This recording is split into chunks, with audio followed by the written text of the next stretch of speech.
Donghai Bridge opened to traffic.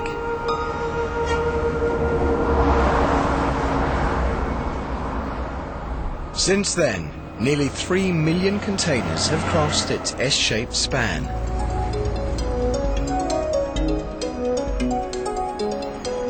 Under the watchful eyes of bridge operators.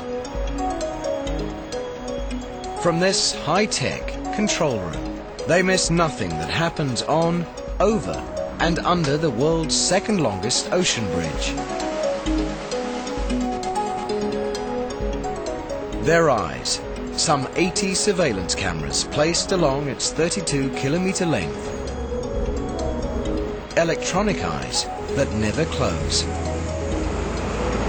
And for good reason. The Donghai Bridge is a triumph of engineering over nature.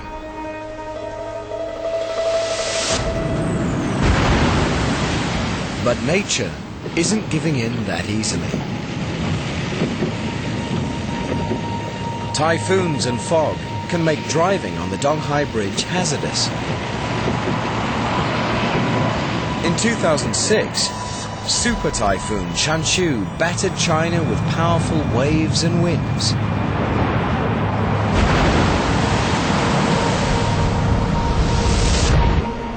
The bridge stood its ground.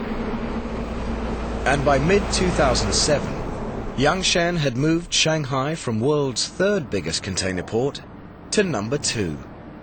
Only 1 million containers behind its rival Singapore. When it's completed in the year 2020, Yangshan Island will be the world's biggest container port. Its wharves stretching an awesome 20 kilometers, with berths for 50 ships, capable of handling 25 million shipping containers a year. No city has ever achieved what Shanghai has done with the Yangshan Deepwater Port. It was a tremendously visionary project. For the city fathers of Shanghai to actually create this over such a short time frame was tremendously far-sighted. It's a very emotional issue, I think, for everyone, from the guy in the street, to the city leadership, to the country leadership. They all know that Shanghai is the #1 port in China, will be the largest container port in the world. And that's something that you don't see in Europe or the United States. For someone, in Los Angeles versus Oakland saying, geez, we've got the biggest container port in the United States, they don't know, and they probably don't care. But here, it's something that everyone knows about, and it's something that they're intensely proud of achieving. But shipping companies are already designing even bigger container ships. Mega ships that will demand even longer docks, bigger cranes, and deeper water.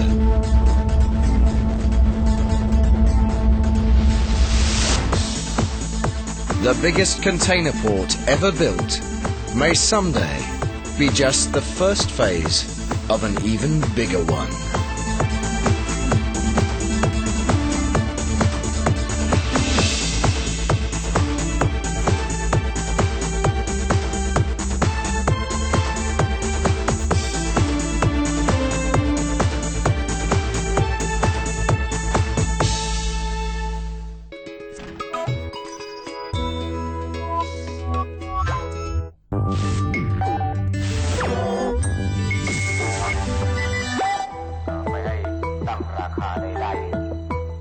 With no medical explanation on these sudden deaths forthcoming, ghosts and spirits are a substitute in explaining why a young person can go to bed perfectly healthy and not wake up. Continuing on her research, Dr. Somporn meets a man who did wake up. After surviving an attack of Lai Tai,